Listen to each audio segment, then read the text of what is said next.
জীবনে যখনই কোনো বস্তু বা সুখ স্বাচ্ছন্দ্য অধিক মাত্রায় আপনার কাছে চলে আসে, তখন নিজেকে শ্রেষ্ঠ মনে করার একটা প্রবণতা দেখা যায়, যা হয় আত্মবিশ্বাসে পরিণত হয়, নয়তো অহংকারে। এবার আত্মবিশ্বাস আর অহংকারের মধ্যে অনেক বড় পার্থক্য রয়েছে। আমি এটা করতে পারি, আমি ওটাও করতে পারি, এ হলো আত্মবিশ্বাস। শুধুমাত্র আমি এটা করতে পারি, শুধুমাত্র আমি ওটাও করতে পারি, আমি হলাম সর্বশ্রেষ্ঠ, এটা হলো অহংকার। এবার এই অহংকারের ধ্বনি অনেক দূর প্রবাহিত হয়, আর এর প্রহার সর্বপ্রথম আপনাকে বিপর্যস্ত করে। এবার এই অহংকার এর বিপরীত শব্দ হলো বিনয়, অর্থাৎ নিজের ঊর্ধ্বে উঠে অন্যের বিষয়ে ভাবনা চিন্তা করা, সংসারের বিষয়ে ভাবা। এই বিনয়ী হবার চেষ্টা করুন, একের থেকে অনেক হওয়ার চেষ্টা করুন এবং একসাথে থাকার চেষ্টা করুন।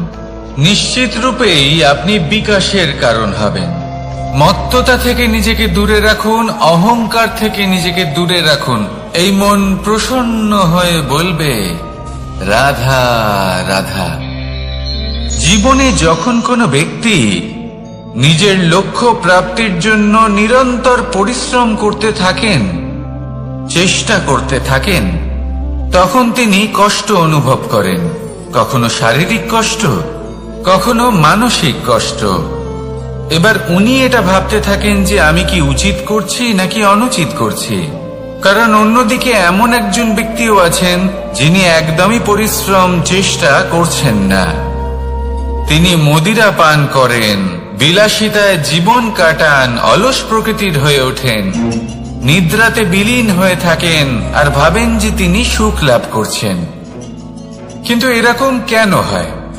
কারণ যখন আমরা সৎ পথে থাকি, উচিত পথে চলি, লক্ষ্য প্রাপ্ত করার জন্য চেষ্টা করতে থাকি, তখন আমাদের ভেতরে থাকা নেতিবাচক শক্তি এবং পাপ এই দেহকে ত্যাগ করে দেয়। আর এই অনুভূতিটাই আমাদের দুঃখের অনুভূতি দেয়, কষ্ট দেয়। এবার সেখানে যদি আমরা কুপথে চলি, অনুচিত পথে চলতে থাকি, তাহলে আমাদের ভেতরে থাকা পুণ্য এবং ধনাত্মক শক্তি আমাদের দেহ ত্যাগ করে দেয়। আর এই অনুভূতির কারণেই আমরা সুখ অনুভব করি। কিন্তু কখনো ভাববেন যে এই সুখ বেশি সময় পর্যন্ত থাকে না। সেই জন্য সবসময় মনে রাখবেন, যদি আপনি জানেন যে এটাই আপনার লক্ষ্য, এটাই উচিত পথ, শুভ পথ, তাতে নিরন্তরভাবে এগিয়ে যেতে চেষ্টা করতে থাকুন। এই কষ্ট আপনাকে সুখের পরাকাষ্ঠায় কখন পৌঁছে দেবে তা আপনি জানতেই পারবেন না। আসুন আমার সাথে ভালোবেসে বলুন, রাধা রাধা। ঈর্ষা আমাদেরই মনে বসবাস করা আরো একটা শত্রু। তবে এই শত্রু কখনো কখনো আমাদের জন্য লাভদায়কও হতে পারে, কিন্তু যদি আমরা সতর্ক না থাকি তাহলে সেটা ততটাই ঘাতক হয়ে উঠতে পারে। যদি আপনার কোনো প্রতিদ্বন্দ্বী থেকে থাকে যে এগিয়ে চলেছে, তাকে দেখে আপনার মনে ঈর্ষা উৎপন্ন হয়, আর ঈর্ষাবশত আপনি নিরন্তর চেষ্টা করতে থাকেন, পরিশ্রম করতে থাকেন সামনে এগোনোর জন্য, তাহলে তার দ্বারা আপনার বিকাশই হবে। কিন্তু যদি আপনি নিজের বিরোধীকে শেষ করতে দেওয়ার জন্য অগ্রসর হন, তাকে বিনাশ করার জন্য অগ্রসর হন, তাহলে এই ঈর্ষা প্রথমে আপনার বিনাশ অবশ্যই করবে।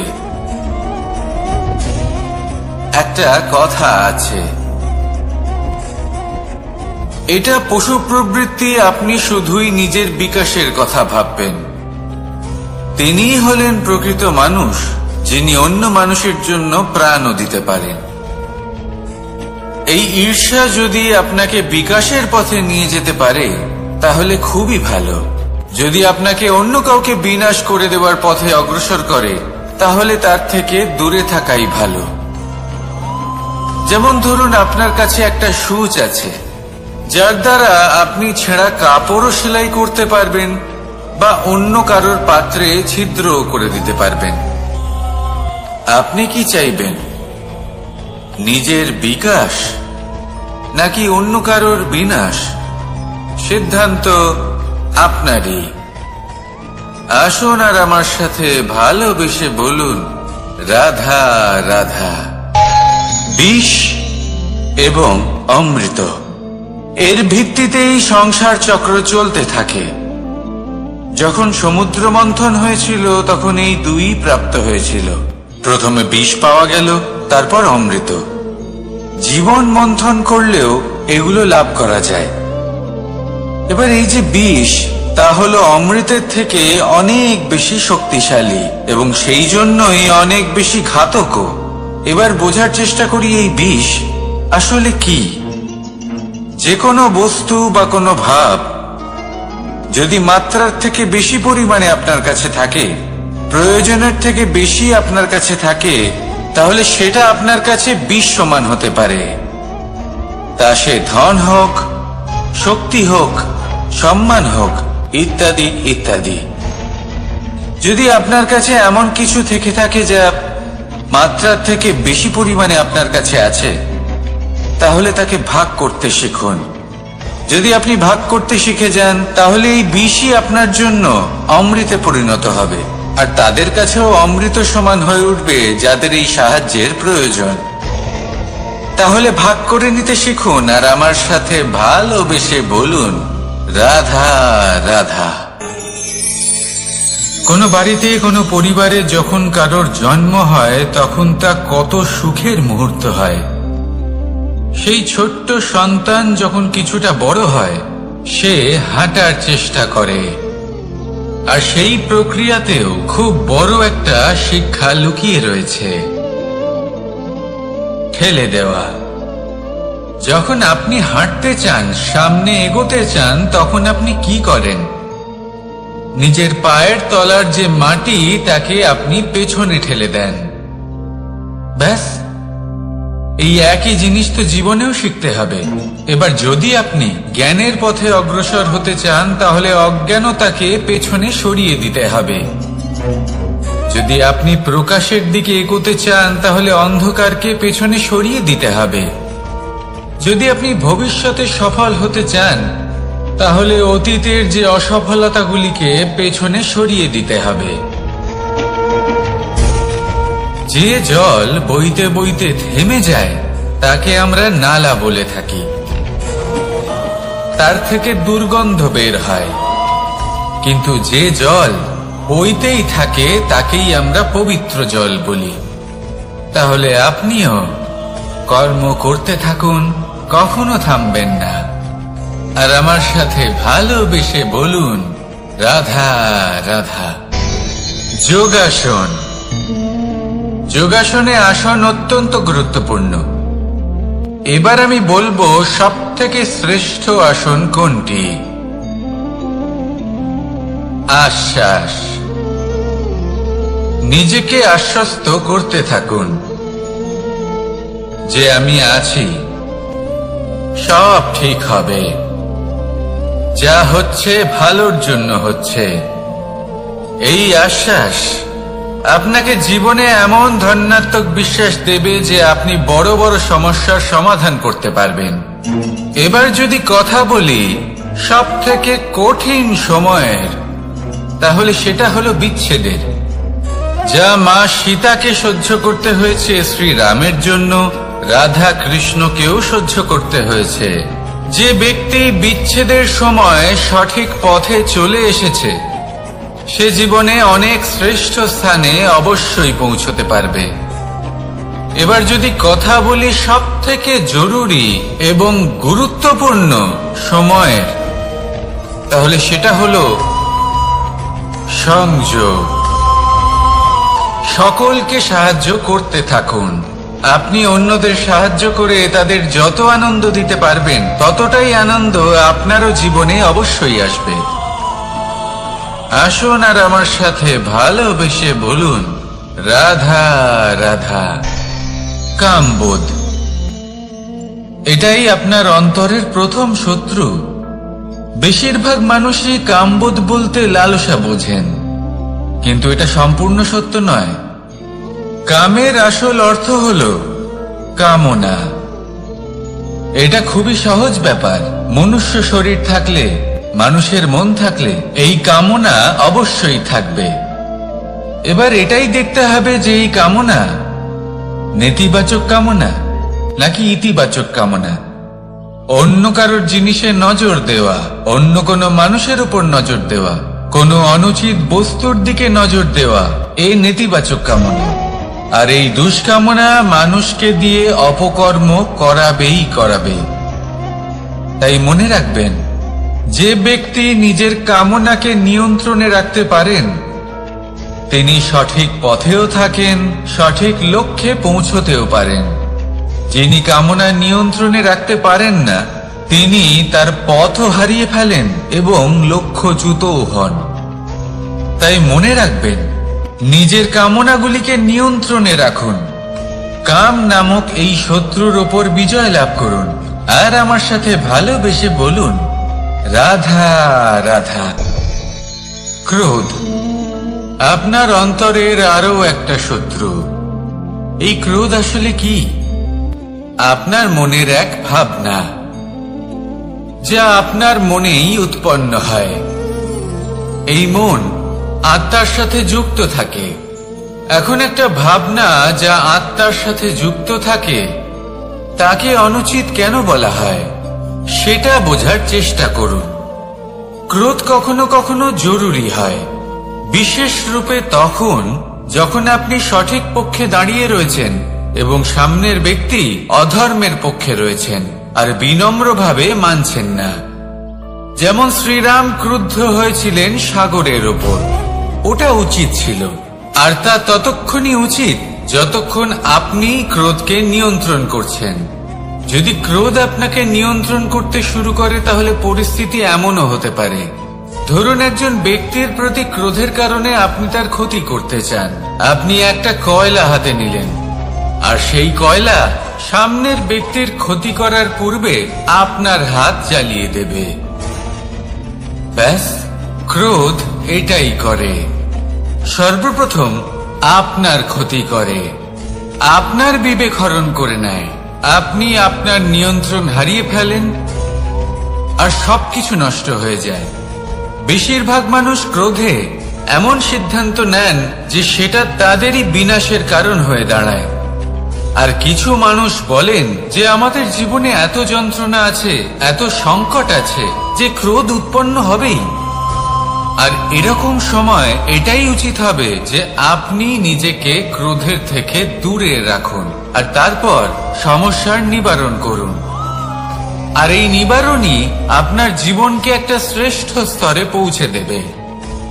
তাহলে ক্রোধ থেকে দূরে থাকুন, সুপ্রসন্ন থাকুন আর আমার সাথে ভালোবেসে বলুন, রাধা রাধা। লোভ, আপনার অন্তরের আরো একটা শত্রু। দেখতে গেলে এটা একটা শব্দ, একটা সংস্কৃত শব্দ। লব ধাতু থেকে উৎপন্ন হয়েছে। এর অর্থ কিছু লাভ করা। কিছু লাভ করা অনুচিত নয়, আরো কিছু লাভ করাও অনুচিত নয়, কিন্তু সব থেকে বেশি আমি লাভ করব। আমি আরো চাই, আরো বেশি চাই, আরো বেশি পেতে চাই। এটাই হলো লোভ। আরে লোভ যখন গ্রাস করে তখন আপনি যা পেতে চান, সে ধনী হোক বা মানই হোক, তা অর্জন করার জন্য মানুষ যে কোনো স্তরে পৌঁছে যেতে পারে। যদি মানুষ ধন অর্জন করতে চান তাহলে তার জন্য তারা অধর্মের পথেও চলতে পারেন। যদি সম্মান অর্জন করতে চান তাহলে অন্য মানুষকে ছোটও করতে পারেন। শেষ পর্যন্ত আপনার এটা মনে হতে পারে যে যদি একটু অল্পই প্রাপ্ত করতাম কিন্তু ভালোবেসে প্রাপ্ত করতাম, এই জীবন আরো অনেক বেশি সুখী হতো। লোভ আপনার জীবনে, আপনার মনে কখন যে প্রবেশ করবে সেটা আপনি জানতেও পারবেন না। তাই এটা চিনতে শিখুন আর তৎক্ষণাৎ জীবন থেকে বাইরে ফেলে দিন। যা কিছু লাভ করতে চান তা ভালোবেসে লাভ করুন, আর সেই ভালোবাসার সাথেই বলুন রাধা রাধা। মোহ আপনার অন্তরের আরো একটা শত্রু। এবার মানুষ প্রেম আর মোহের মধ্যে পার্থক্য বুঝতে পারে না। কিছু মানুষ ভাবে যে মোহর মধ্যে খারাপ কি আছে। যদি কোনো মানুষের তার বাবা মার প্রতি, তার সন্তানের প্রতি মোহ থাকে, তবে খারাপ কি আছে? খারাপ আছে, আর সেটা তাদের জন্য খারাপ হতে পারে যাদের প্রতি আপনার এই মোহ আছে। এবার মোহ আর প্রেমের মধ্যে পার্থক্য আপনাকে বোঝাচ্ছি। মোহ শুধুমাত্র পেতে চায়, সেখানে প্রেম শুধুমাত্র দিতে শেখায়। এই দুই পরিস্থিতিতেই আপনার হাত প্রসারিত থাকে। মোহের ক্ষেত্রে কোনো বস্তু বা কোনো ব্যক্তিকে লাভ করার জন্য, আর প্রেমে শুধুই প্রদান করার জন্য। মোহর বশে আপনার পায়ে বাঁধন পড়ে যেতে পারে। যদি মাতা পিতার তার সন্তানের প্রতি মোহ থাকে, তাহলে তারা তাদের সন্তানকে কখনো দুঃখে, চিন্তায়, যন্ত্রণায় দেখতেই পারবে না। সেই জন্য তারা সন্তানকে বেঁধে রাখতে চান একটা সুরক্ষিত ক্ষেত্রে, যেখান থেকে না তারা সংসারকে দেখতে পায়, না পরখ করতে পারে, না কিছু শিখতে পারে, না বিকট পরিস্থিতির সম্মুখীন হতে পারে। ঠিক যে কারণে তারা দুর্বল হয়ে পড়ে, অজ্ঞানী হয়ে ওঠে। তাদের বিকাশ সেখানেই স্তব্ধ হয়ে যায়, আর সেখানে প্রেম শুধুমাত্র বিকাশের পথে নিয়ে যায়। মা বাবা যদি সন্তানকে ভালোবাসেন, তাহলে তাকে ছেড়ে দেন যে যাও সংসারকে দেখো, পরখ করো আর শেখো। কিভাবে এর সাথে লড়াই করতে হবে সেটা নিজে শেখো। নিজের শক্তি নিজেই বাড়িয়ে তোলো, নিজের পথ চয়ন করো। সেই জন্য এই মোহর শিকল ভেঙে ফেলুন আর প্রেমকে আপন করে নিন। আর এই প্রেম দ্বারাই বলুন রাধা রাধা। মানুষ বড়ই বিচিত্র প্রাণী। অধিক থেকে অধিকতর ধন লাভ করার চেষ্টায় নিজের শরীরকে নষ্ট করে ফেলেন, নিজের শক্তি হারিয়ে ফেলেন, নিজের সামর্থ্য হারিয়ে ফেলেন। আর যে ধন লাভ করেন সেটা কোথায় যায়? সেই শক্তি, সেই সামর্থ্যকে আবার ফিরে পাওয়ার জন্য। আর কিছু মানুষ জীবন এমন ভাবে যাপন করেন যেন তা কখনোই শেষ হবে না। কিন্তু শেষ তো সবারই হবে। আর যখনই শেষটা কাছে চলে আসে, তখন মানুষ এটা বুঝতে পারেন যে সে জীবনকে উপভোগ করেননি। তার কারণটা কি? লালসা। এই লালসা জন্ম দেয় লোভকে, আর এই লোভ জন্ম দেয় আপনারই বিনাশকে।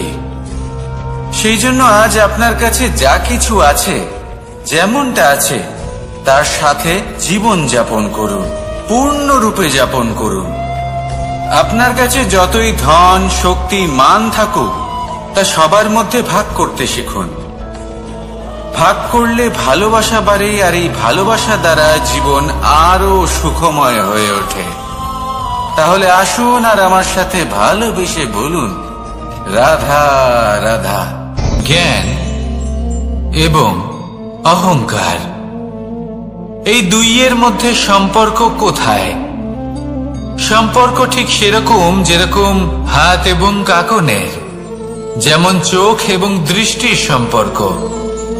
এবার আপনি বলবেন, এ আমি কি বলছি? জ্ঞান এবং অহংকারের এমন সম্পর্ক কি করে হতে পারে? দেখুন, যে ব্যক্তি শক্তি অনুভব করতে চাই, এবার যদি আপনাকে জিজ্ঞেস করা হয় যে সবথেকে বেশি শক্তির অনুভব কোথা থেকে করা সম্ভব, তখন কেউ কেউ বলবেন পুষ্টিকর আহার গ্রহণ করলে, ব্যায়াম করলে। কেউ বলবেন ধন লাভ করলে, বন্ধুদের থেকে, পরিবারের থেকে, আদি ইত্যাদি। এইভাবে আপনি শক্তির অনুভব অবশ্যই করতে পারেন, কিন্তু সবথেকে বেশি শক্তির অনুভব যদি আপনি করতে চান, তাহলে তা পাবেন শুধু একতার দ্বারা, সংগঠনের দ্বারা। যদি আপনাকে উদাহরণ দিই, নিজের এই হাতটাকে দেখুন, 5টা আঙুল রয়েছে। কোনো একটা বস্তুকে নিজের একটা আঙুল দ্বারা তুলে ধরার চেষ্টা করে দেখুন, বড়ই কষ্ট হবে। তখন আপনি বুঝতে পারবেন, যখন এই 5টি আঙুল একত্রিত হয় তখন কোনো কাজ কতটা সহজ হতে পারে। এটাই হলো শক্তি, একতার। সব থেকে ভালো উদাহরণ যদি আপনাকে দিই, তাহলে বাঁশি। এই বাঁশি থেকে অত্যন্ত মধুর সুর নির্গত হয়, যা সবার মন প্রসন্ন করে দেয়। এই কথা সত্যি, কিন্তু এই বাঁশি আমি একটা বা দুটো আঙুল দিয়ে বাজাতে পারবো না। আমাকে প্রত্যেকটা আঙুল ব্যবহার করতেই হবে, তবেই এর থেকে মধুর সুর নির্গত হবে, যা সকলকে প্রসন্ন করবে। ঠিক কি না? ঠিক এইভাবেই যদি আপনি চান যে আপনার জীবনরূপী বাঁশি থেকেও মধুর সুর নির্গত হোক বা সবার মনকে প্রসন্ন করে তুলুক, তাহলে আপনাকেও জীবনে একতা নিয়ে আসতেই হবে। আপনি একাও কর্ম করতে পারেন, পথ চলতেও পারেন, সামনেও এগোতে পারেন, সাফল্যও লাভ করতে পারেন। কিন্তু যখন সকলে একসাথে এগোবেন, সেই পথে চলবেন, সেই কর্মই করবেন, তখন লক্ষ্যে অবশ্যই পৌঁছবেন, সাফল্য অবশ্যই লাভ করবেন। কিন্তু সেই সাফল্য এবং তার আনন্দর সংমিশ্রণটাই একটু অন্যরকম হবে। তাই জীবনে ঐক্যবদ্ধ হন, একসাথে মিলে এগোতে থাকুন, আর আমার সাথে ভালোবেসে বলুন, রাধা রাধা।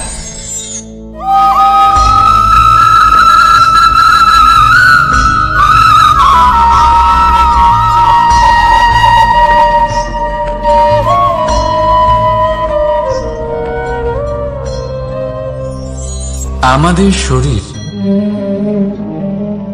প্রকৃতির সর্বশ্রেষ্ঠ রচনা।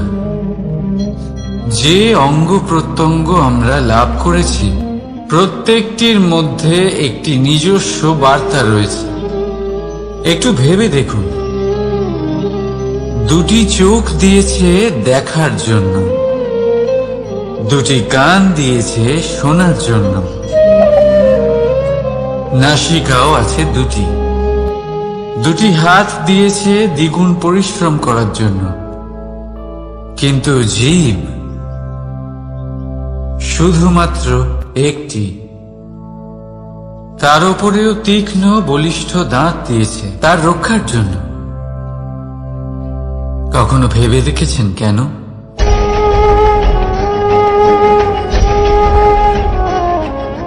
কারণ শব্দ আর শব্দের প্রয়োগ মানুষের সবচেয়ে বড় অস্ত্র, যার প্রয়োগ যত ভেবে চিন্তে করা যায়, মানুষ তার জীবনে ততটাই উপরে উঠতে পারে।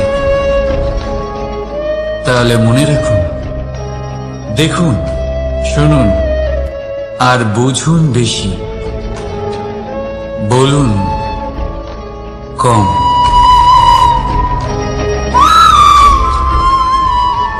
রাধা রাধা। মানুষ ভাবেন যে ধন অর্জন করা হলো অত্যন্ত গুরুত্বপূর্ণ। তিনি আজীবন ধন অর্জন করতে থাকেন, ধন অর্জন করার চেষ্টা করতে থাকেন। সে যাই হয়ে যাক না কেন, পরিশ্রম করতে থাকেন। স্বাস্থ্যের দিকে নজর দেন না, না উচিত সময় খাবার খান, না উচিত সময় ঘুমোতে যান, না পর্যাপ্ত সময় পর্যন্ত ঘুমন, কিছুই না। ধন অর্জন করতেই থাকেন, করতেই থাকেন। আর কিছু সময় পরে যখন তিনি অসংখ্য ধন লাভ করে ফেলেন, তখন তার সাথে ওনার শরীরে অনেক রোগ বাসা বাঁধে। এইসব রোগের উপচার করতে করতে সেই সমস্ত ধন যা উনি অর্জন করেছেন, তা তিনি ব্যয় করে ফেলেন। শেষ পর্যন্ত কি হয়? আমরা যেভাবে এসেছি ঠিক সেইভাবেই ফিরে যাই, ধন এখানেই থেকে যায়। দেখুন, একটা অত্যন্ত গুরুত্বপূর্ণ কথা রয়েছে যে আপনার বোঝা উচিত। এই যে ধন, তার ব্যবহার করুন জীবনকে আরো ভালো করে তোলার জন্য। ধনের সদ্ব্যবহার করা উচিত, এমন যেন না হয় এই ধন আপনাকে ভোগ করে ফেলে। এই জীবনকে নিশ্চিত রূপে আরো শ্রেষ্ঠ করে তুলুন, কিন্তু এই ধন অর্জন করার এই প্রক্রিয়াতে নিজের সারা জীবনকে নষ্ট করে ফেলবেন না। এই জীবন উপভোগ করতে শিখুন, আর আমার সাথে ভালোবেসে বলুন, রাধা রাধা। কথায় আছে, অন্ধকারে প্রদীপ প্রজ্বলিত করলে চতুর্দিক আলোকিত হয়, কিন্তু যদি এই প্রদীপ আমি সূর্যের আলোর সম্মুখে সকালবেলায় প্রজ্বলিত করে রেখে দিই, তাহলে কি হবে?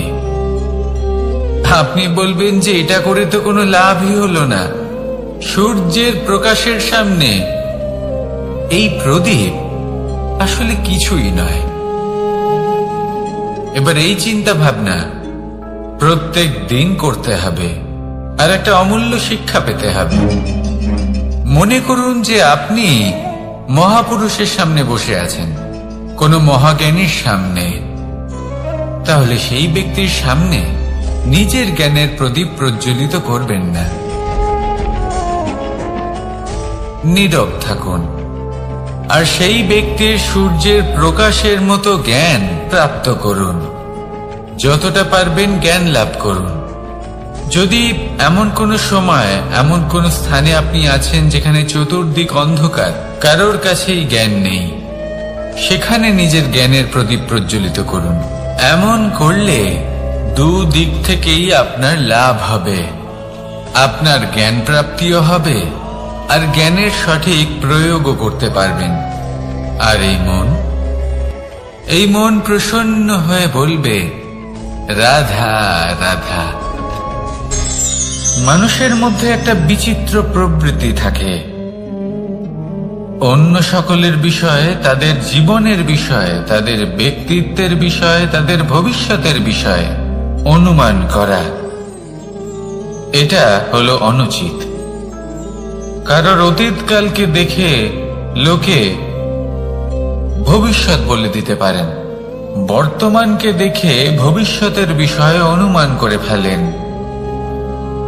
উদাহরণ দিতে হলে বলবো, কোনো দাসকে দেখুন, ওকে দেখে লোকে বলে যে ওর ভবিষ্যৎ সেটাই হতে পারে, অনুমান করে ফেলেন।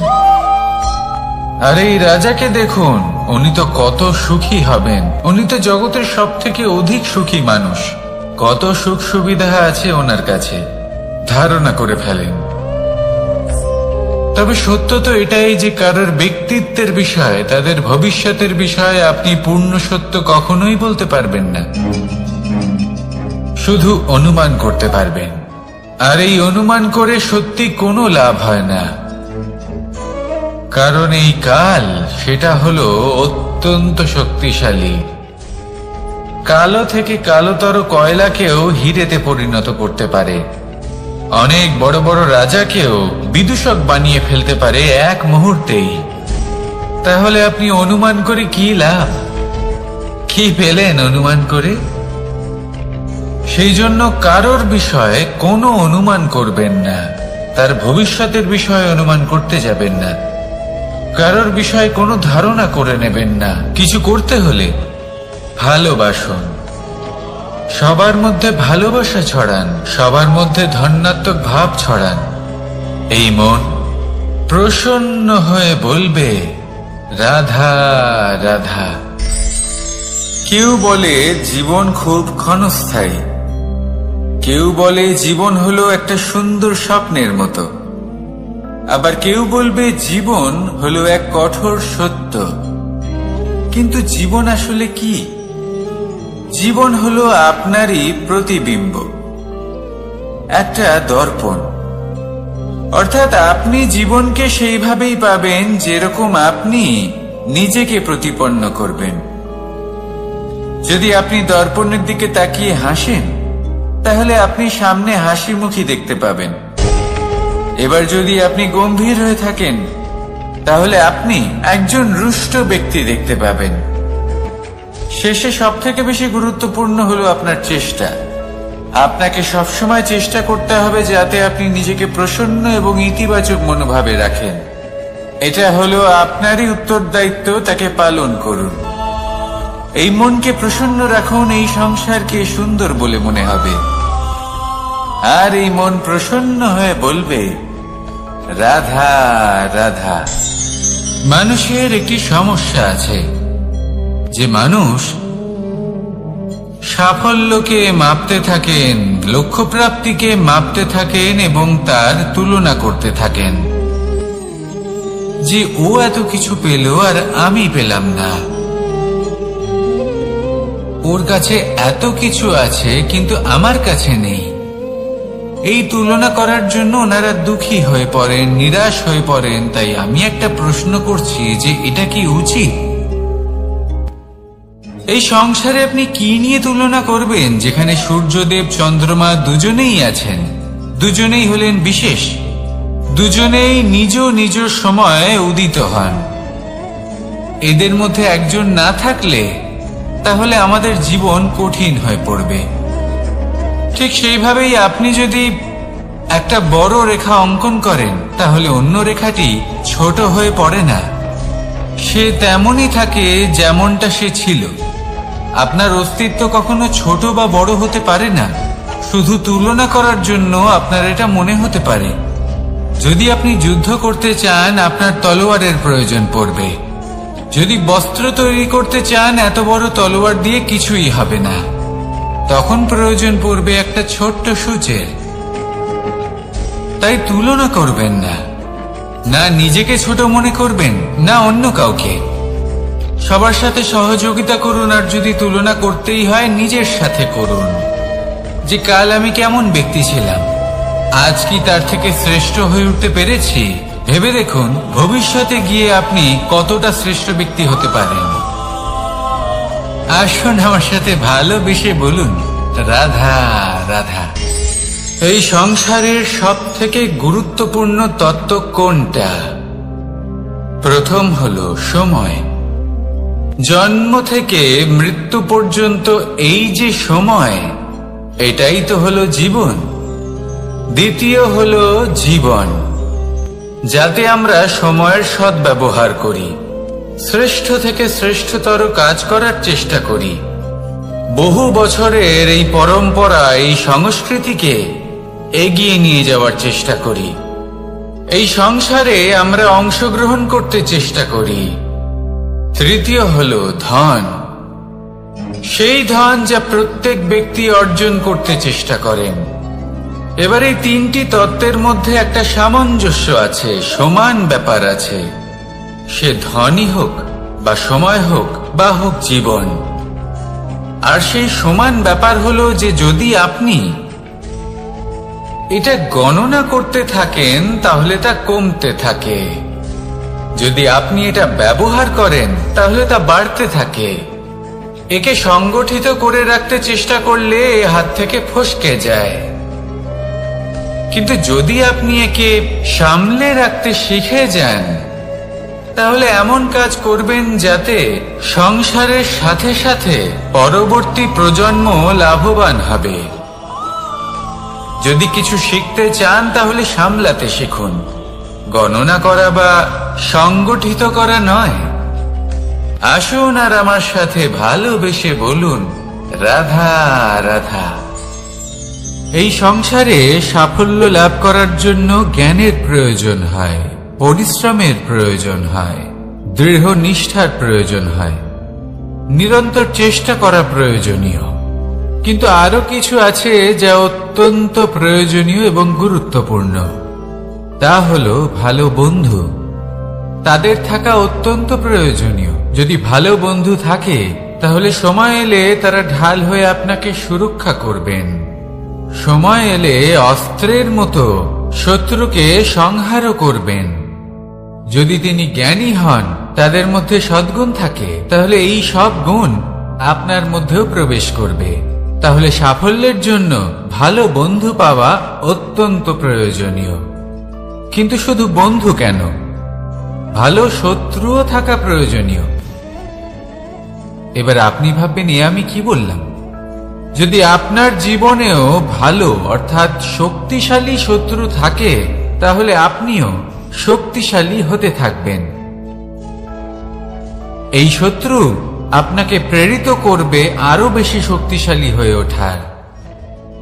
কখনো কোনো হরিণকে দেখুন, তীব্র গতিতে দৌড়তে থাকে।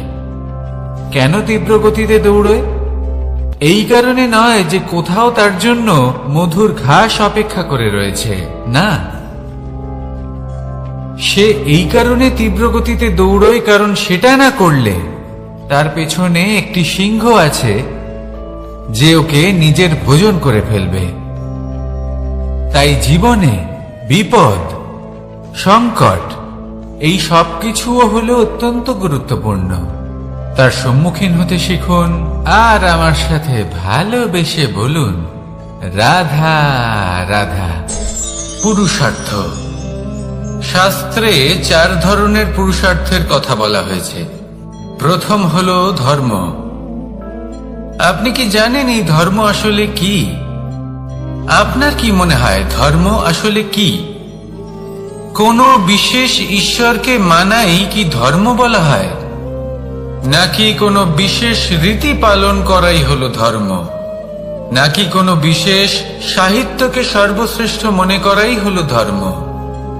না, ধর্ম হলো সেটা যাকে ধারণ করা যেতে পারে, আর ধারণ শুধু সেটাই করা যায় যা পবিত্র। পবিত্র শুধু তাকেই বলা হয় যা নিঃস্বার্থ, যার মধ্যে শাসন করার কোনো ইচ্ছে নেই, যা সরলভাবেই প্রবাহমান, জল এবং বায়ুর মতো।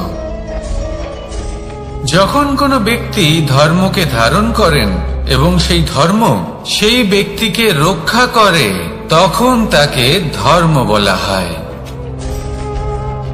ধর্ম যা রক্ষা করে অহংকার থেকে, খারাপ চিন্তার হাত থেকে।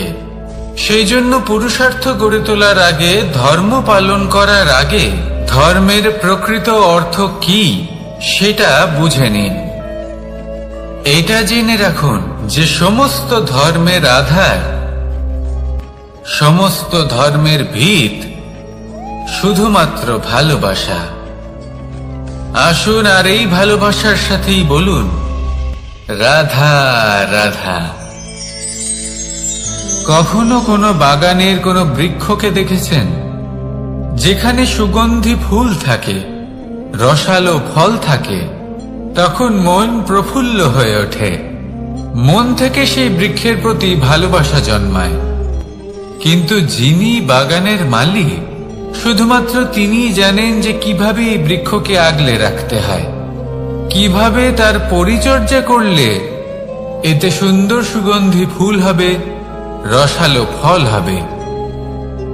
কখনো কখনো প্রয়োজনের থেকে বেশি রোদ পেলে এই বৃক্ষগুলি শুকিয়ে যায়, প্রয়োজনের থেকে কম রোদ পেলেও এই বৃক্ষ কিন্তু শুকিয়ে যায়।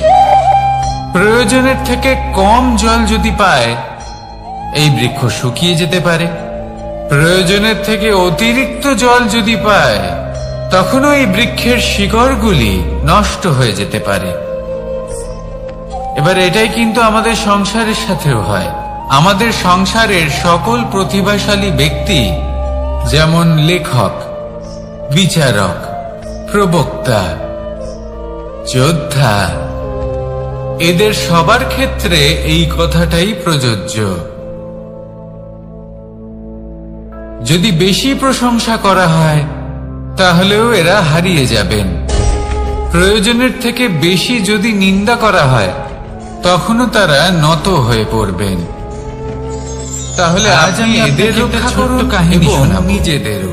এটা কোনো এক সময়ের কথা। একটা দুজন বোন জাতাকলে গম পিষাই জেনে রাখুন কখন কোন নিন্দায় আপনি লজ্জিত হবেন ছিলেন। তিনি সময় সময় সেখান থেকে ছোট ছোট দানা তুলে নিজের মধ্যে অহংকারটা উপভোগ করছিলেন। এবার দেখতে দেখতে গম পেশাই সমাপ্ত হয়ে বলবে, পেশাই করা গম নিয়ে সেই দুজন বোন বাড়ি ফিরে আসছিলেন এবং তাদের ফেরার পথে হঠাৎ করে কোথাও থেকে একটি বাছুর চলে এলো। এই দুই বোন ভয়ভীত হয়ে গেলেন আর তাদের হাত থেকে সেই আটা পড়ে গেল, মাটিতে মিশে গেল। এবার এই পুরো ঘটনাক্রমে যদি কারোর বিন্দুমাত্র লাভ হয়ে থাকে বিন্দুমাত্র আনন্দ পেয়ে থাকে, তাহলে সে কে? সেই ছোট বোন, যিনি মাঝে মাঝেই গমের দানা তুলছিলেন এবং খাচ্ছিলেন। কিছুটা হলেও উনি আনন্দ লাভ করেছিলেন। এবার এরকমই হলো আমাদের জীবনে ভক্তি এবং ভালোবাসা সংক্রান্ত বিষয়। মানুষ নিজের জীবনের দৈনিক কাজে এতটাই ব্যস্ত হয়ে পড়েন, প্রত্যেকদিন শুধু কাজ কাজ কাজ কাজ করতে থাকেন, আর তাতে ভক্তি এবং ভালোবাসার জন্য সময় বার করতেই পারেন না। দেখুন, জীবনে ভক্তি আর প্রেমের এই যে ছোট ছোট মুহূর্ত আছে, এগুলো যদি আপনি যাপন করতে পারেন তাহলে তাতেই আপনি তৃপ্তি লাভ করবেন। বাকি সবই আপনার ব্যর্থ বলেই মনে হবে। জীবনে যখনই আপনি কোনো কাজ করবেন, ঈশ্বরের প্রতি সমর্পিত হয়ে সেই কাজ করুন। আর যখনই সময় পাবেন, তাহলে সেই সময় নিজের আপনজনদের দিন। যাদের আপনি ভালোবাসেন তাদের প্রতি যত্নবান হন, তাদের শুভাকাঙ্ক্ষী হন। এই প্রেম আর ভক্তির ছোট ছোট মুহূর্তগুলো আপনার জীবনকে চরিতার্থ করে তুলবে। আসুন আমার সাথে ভালোবেসে বলুন, রাধা রাধা।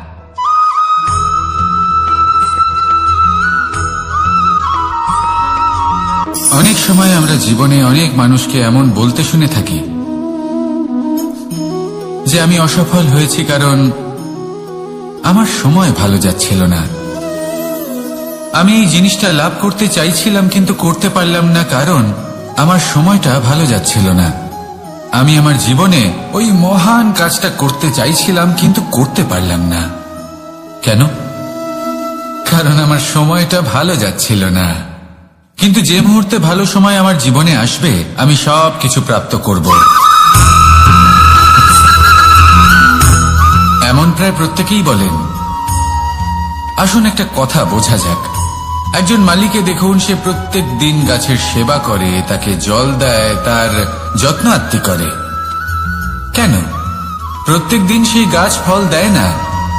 সঠিক সময় এলে তবেই সেই গাছ ফল দেয়, কিন্তু প্রত্যেক দিন মালি তার সেবা করে, তাকে যত্ন করে। শুধুমাত্র তখন করে না যখন সেই গাছ ফল দিতে সক্ষম। আর যদি মালি গাছের যত্ন প্রতিদিন না করে, তাহলে হয়তো সেই গাছ ফল দিতেই পারবে না। এটাই হলো আমাদের জন্য একটা শিক্ষা। যখন সময় আমাদের জন্য অপেক্ষা করে না, তখন আপনি সময়ের জন্য কেন অপেক্ষা করছেন? ভালো সময়ের জন্য অপেক্ষা করবেন না। ভালো এবং শুভ কর্ম দ্বারা ভালো সময়কে নিজের কাছে টেনে আনুন। নিরন্তর কর্ম করুন, পরিশ্রম করতে থাকুন। শুভ সময় আপনা থেকেই আপনার কাছে আসবে। আসুন আমার সাথে ভালোবেসে বলুন, রাধা রাধা।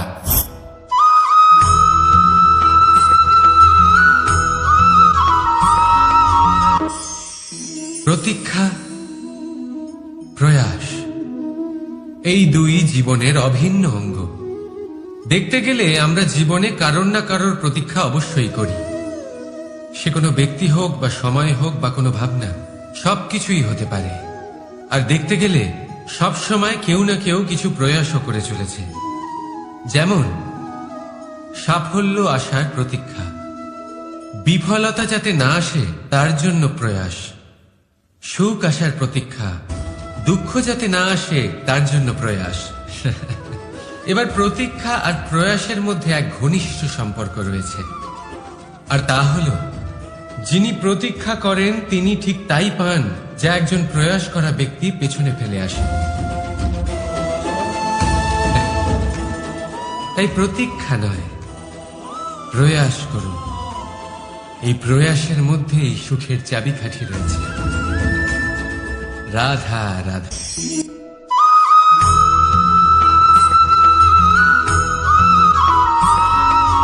আমাদের জীবনে অনেক ধরনের ব্যক্তি এসে থাকেন। কেউ কেউ আমাদের সাথে থেকে যান, কেউ আমাদের থেকে দূরে চলে যান। কেউ ভালো মানুষ হন, কেউ খারাপ মানুষ। কিন্তু আমরা সবসময় সেই সময়টাকে নিয়ে দুঃখ প্রকাশ করি যখন আমাদের জীবনে কোনো খারাপ ব্যক্তি প্রবেশ করেন। তারা আমাদের খারাপ অনুভূতি দেন, দুঃখ দেন, কষ্ট দেন। আমরা সবাই তাকে ভালো মন্দ কথা বলি। কিন্তু কেন?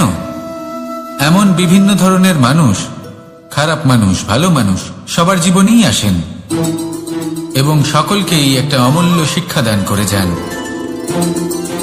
এবার আপনি নিজেই ভেবে দেখুন, জীবনে যখন প্রথমবার আপনি আগুন স্পর্শ করেছিলেন তখন আপনি একটা শিক্ষা লাভ করেছিলেন যে আমাকে আগুনের থেকে একটু দূরে থাকতে হবে। তারপর আস্তে আস্তে আপনি শিখলেন যে কিভাবে এই আগুনকে নিয়ন্ত্রণে রাখতে হবে। তারপর আপনি শিখলেন যে কিভাবে নিজের জীবনে তাকে প্রয়োগ করতে হবে, তা সে অন্ধকারে প্রকাশ লাভ করার জন্য হোক বা খাবার বানানোর জন্য। সেইভাবেই কোনো খারাপ ব্যক্তি যখন আপনার জীবনে আসে কোনো শিক্ষা দিয়ে যান, তার প্রতি কৃতজ্ঞ থাকুন। তার বিষয় খারাপ ভাবার বা খারাপ অনুভূতি নিয়ে থাকার কোনো প্রয়োজন নেই। সেই শিক্ষা লাভ করুন, ইতিবাচক মনোভাব নিয়ে জীবনের সামনে এগোতে থাকুন। কেউ নেই যিনি আপনাকে বাধা দিতে পারেন। আসুন আমার সাথে ভালোবেসে বলুন, রাধা রাধা।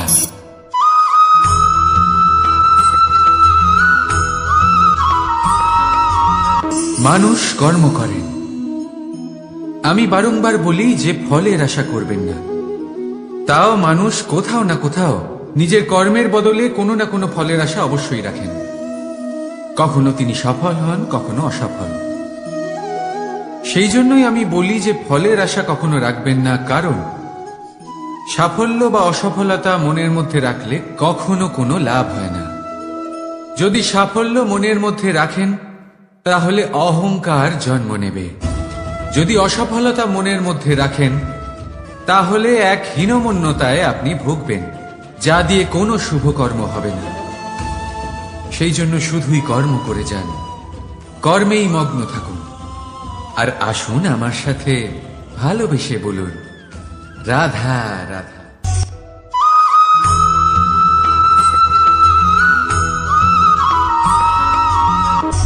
বন্ধু আর শত্রু প্রত্যেকের জীবনের একটা বড় অংশ এর উপরে নির্ভরশীল হয়ে থাকে। আপনার জীবনের সফলতা আর অসফলতাও এর উপরে নির্ভরশীল। কিন্তু এই বন্ধু এবং শত্রুদের খুঁজে পাওয়ার জন্য আপনাদের বাইরে যাবার প্রয়োজন নেই, কারণ এরা স্বয়ং আপনার ভেতরেই আছে। আপনি যদি বিনম্র থাকেন, যদি আপনি নিরন্তর প্রয়াস করতে পারেন, তাহলে আপনার কোনো বন্ধুর প্রয়োজন নেই। যদি আপনার মধ্যে অহংকার থাকে, যদি প্রতি কথায় আপনার মধ্যে ক্রোধ উৎপন্ন হয়, তাহলে আপনার শত্রুর কোনো প্রয়োজনই নেই। নিজের অন্তরের এই বন্ধু ও শত্রুকে চিনুন, আর আমার সাথে ভালোবেসে বলুন, রাধা রাধা।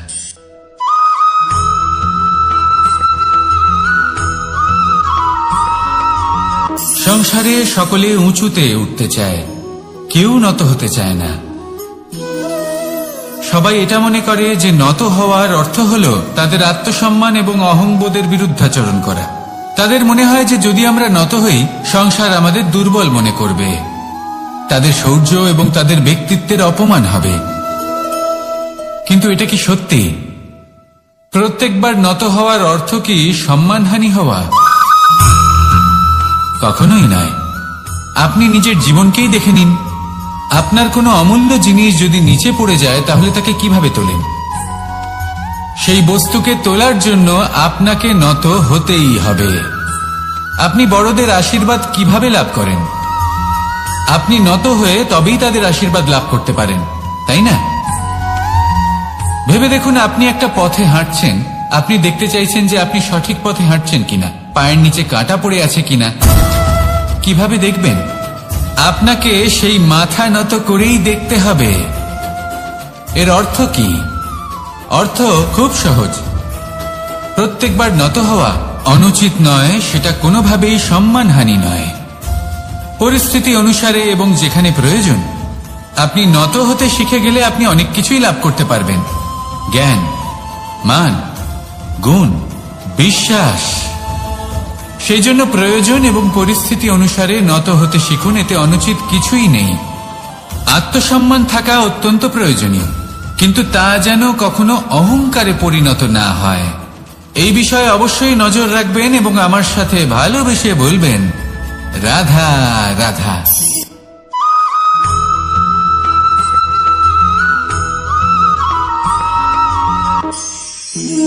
একে চিনতে পারলেন? একে কুঠার বলা হয়। আপনারা জীবনে কোথাও না কোথাও কোনো না কোনো রূপে এটা দেখেই থাকবেন। একটা ব্যাপার নিশ্চিত, এই কুঠার ছাড়া কোনো বৃক্ষকে কাটতে পারা সরল নয়।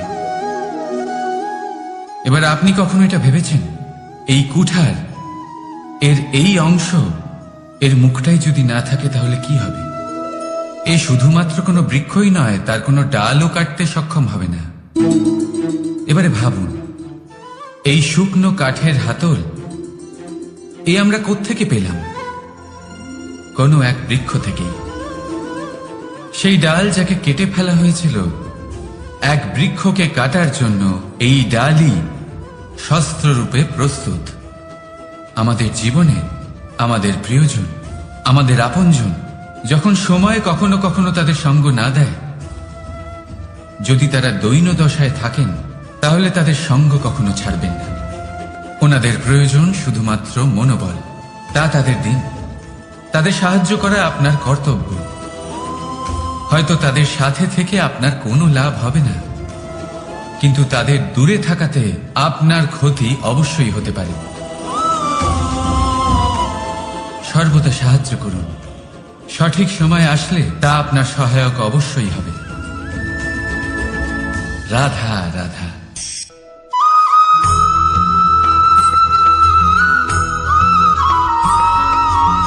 যোগাসন। এই আগুনের জন্য যে শক্তির প্রয়োজন হয় তা আসে এই তেল থেকে। যদি এই তেল সমাপ্ত হয়ে যায় তাহলে এই প্রকাশ তাও সমাপ্ত হয়ে যায়। আর আমাদের জীবনে এই তেল হলো আমাদের কর্ম, আর এই আগুন আর এর দ্বারা উৎপন্ন হওয়া প্রকাশ আমাদের ভাগ্য। যত আমাদের কর্ম ক্ষীণ হতে থাকবে, আমাদের ভাগ্য সৌভাগ্য কোথাও না কোথাও লুপ্ত হয়ে যাবে।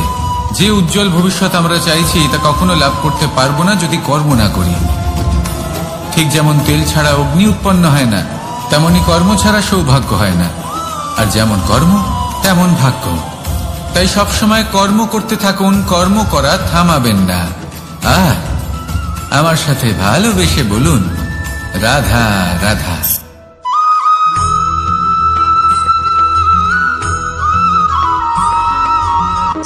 কোনো ব্যক্তির ব্যক্তিত্ব কিভাবে তৈরি হয়? আপনার কি মনে হয় যে ব্যক্তি জন্ম থেকে তার স্বভাব নিয়ে জন্মায়? নাকি আপনার মনে হয় যে এই প্রকৃতি ব্যক্তির জন্য তার নিয়তি রচনা করে? না, এরকম একেবারেই হয় না। আমি আপনাকে বোঝাচ্ছি। যখনই বৃষ্টি পড়ে কোনো বিন্দুর দিকে দেখবেন। এবার এই বিন্দু যেখানে পড়ছে তার উপরে নির্ভর করছে তারপর কি হবে। যদি এই বিন্দু পড়ে কোনো ক্ষেতের ওপরে, তাহলে কোনো নতুন ফসলের জন্ম দেবে। যদি সে গরম কড়াইতে পড়ে তাহলে বাষ্পীত হবে। যদি সে কোনো সাপের মুখের ভেতরে পড়ে তাহলে বিষ তৈরি হবে। ঝিনুকের ভেতরে পড়লে মুক্ত তৈরি হবে। যদি কোনো পাতার ওপরে পড়ে তাহলে শিশির তৈরি হবে। একই বিন্দু, কিন্তু তার সঙ্গত তার ভবিষ্যৎ এবং ব্যক্তিত্ব নির্ধারণ করবে। এবার এটা তো শুধুমাত্র এক বিন্দু, তার কাজ হলো শুধুমাত্র পড়া। কোথায় সেটা সেও নির্ধারণ করতে পারে না। কিন্তু আপনি হলেন মানুষ। আপনি বাছাই করতে পারবেন যে আপনার সঙ্গী কারা হবে, কাদের সাথে আপনি মেলামেশা করে বড় হবেন। তাই তা ভালোভাবে করুন, কারণ এই নির্বাচন আপনার হাতে, কারণ এই জীবন আপনার, ভবিষ্যৎ আপনার। এবার আপনি মহান হতে চান কি না তার নির্ণয় আপনাকেই করতে হবে। আসুন আমার সাথে ভালোবেসে বলুন, রাধা রাধা।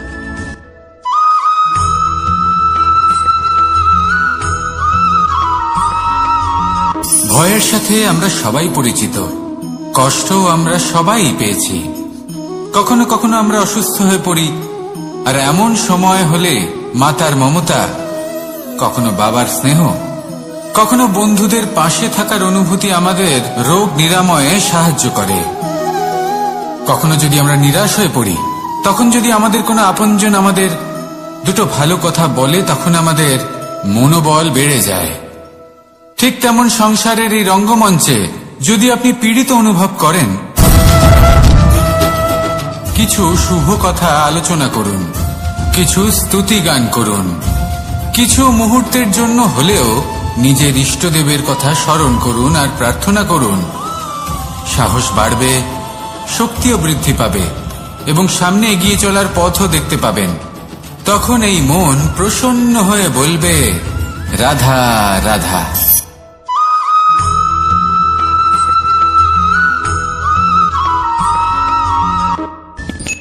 সূর্যের তাপ এতটাই প্রখর হয় তা সমস্ত বনস্পতিকে শুষ্ক করে দেয়।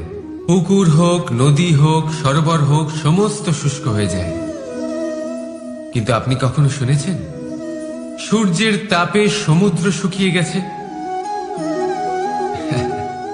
এমন কখনোই হয় না। আর এর পেছনেই লুকিয়ে রয়েছে এক অমূল্য জীবনের শিক্ষা। সমুদ্রের মতো নিজেকে ধৈর্যশীল করে তুললে, নিজেকে সংযমী করে তুললে সূর্যের তাপ আপনার কোনো ক্ষতি করতে পারবে না। আপনার অন্তর থেকে সেই তাপ বাষ্পায়িত হয়ে মেঘ তৈরি হয়ে সূর্যকে ঢেকে দেবে, আর তারপর হবে শুধু সাফল্যের বৃষ্টি।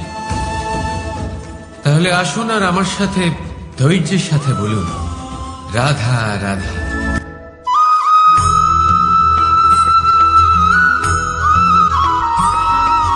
মানুষের জীবনে দুই ধরনের আবেগ থাকে যা চিরকাল তার সাথে বসবাস করে। প্রথম, স্বপ্ন। দ্বিতীয়, অজুহাত। মানুষ হাজার হাজার স্বপ্ন দেখতে পারে। আমাকে এই কাজ করতে হবে, আমাকে ওখানে ঘুরতে যেতে হবে, আমার জীবনে এই অসম্ভব কাজ বাস্তবায়িত করে দেখাতে হবে, আদি ইত্যাদি। এবার ঠিক যেমন স্বপ্ন দেখেন সেইভাবে অজুহাতও খুঁজে নিয়ে আসেন। আমি এই স্বপ্ন পূরণ করতে পারলাম না, কারণ আমাকে কেউ সাহায্যই করল না, কারণ আমি দুর্বল হয়ে পড়েছিলাম, কারণ আমার কাছে সময়ই ছিল না, আদি ইত্যাদি। এবার সাফল্য এবং অসফলতার মাঝখানে এই ধরনের সংঘর্ষ হতে থাকে। সাফল্য তখন লাভ করা সম্ভব যখন আপনার স্বপ্ন আপনার অজুহাতের থেকে অনেক বড় হয়, আর অসফলতা তখন পাবেন যখন আপনার অজুহাত আপনার স্বপ্নের থেকে অনেক বড় হয়। আপনি যদি সাফল্য লাভ করতে চান তাহলে চেষ্টা করতে থাকুন, পরিশ্রম করুন। যদি অসফল হন তাহলে ভয়ভীত হওয়ার কোনো প্রয়োজন নেই। নিজের ভুল বুঝুন, তাকে শুধরে নিন, আবার চেষ্টা করুন। কিন্তু যদি নিজের জীবনে অজুহাত নিয়ে আসেন তখন স্বপ্ন কখনো পূরণ হবে না। আসুন আমার সাথে ভালোবেসে বলুন, রাধা রাধা।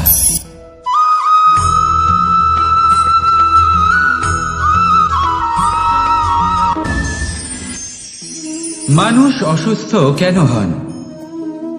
শারীরিক দুর্বলতার কারণে? না, মানুষ অসুস্থ হন তার মানসিকতার কারণে, তার বিবেকের কারণে, তার কর্মের কারণে, তার ক্রোধের কারণে। আর যখন কেউ সুস্থ হন, ঠিক হয়ে যান, তার মানে এটা নয় যে শুধু ওষুধের জন্য তিনি সুস্থ হয়েছেন। না, এটা কারোর তার প্রতি প্রেমের প্রভাব, বিশ্বাসের প্রভাব, সম্বলের প্রভাব। শুধুমাত্র ওষুধ দিয়ে কিছুই হয় না। যদি মনে প্রেম থাকে, বিবেক থাকে, বিশ্বাস থাকে, সম্বল থাকে, তবেই সেই ওষুধ কাজ করতে পারে। তাই মনে রাখবেন, এই জীবন হলো অত্যন্ত ছোট। মনে প্রেম ভাব রাখুন, মিত্রতা করুন, শত্রুতা নয়। ভালোবাসুন, বিদ্বেষ নয়। আর এই ভালোবাসার সাথেই বলুন, রাধা রাধা।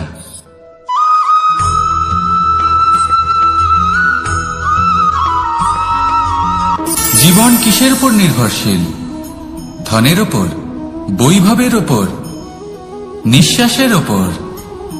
না, এই জীবন নির্ভরশীল বিশ্বাসের ওপর। বিশ্বাস নিজের ওপর, বিশ্বাস আমাদের আপনজনের ওপর। কিন্তু যখন এই বিশ্বাস ভেঙে যায় তখন মানুষের মনও ভেঙে যায়, আর তারপর সে অন্য কিছু করতেই পারে না। তখন কি করা যেতে পারে? 3টে কাজ আছে যা আপনি করতে পারেন। প্রথম, ভালোবাসা। যাকে আপনি ভালোবাসেন, যারা আপনাকে ভালোবাসে, ভুল যারই হোক না কেন, তার কাছে ক্ষমা চাইতে কখনোই সংকোচ বোধ করবেন না। দ্বিতীয় হলো বিশ্বাস। যারা আপনাকে ভালোবাসেন, আপনাকে বিশ্বাস করেন, তাদের বিশ্বাস কখনো ভাঙবেন না।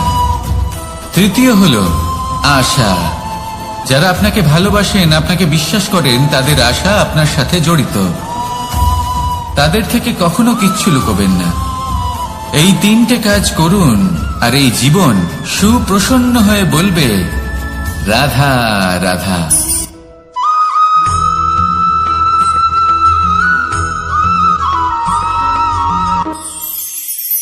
মানুষ জীবনে সব সময় চিন্তা করে, ভাবতে থাকে যে তার জীবনে কতই না সমস্যা।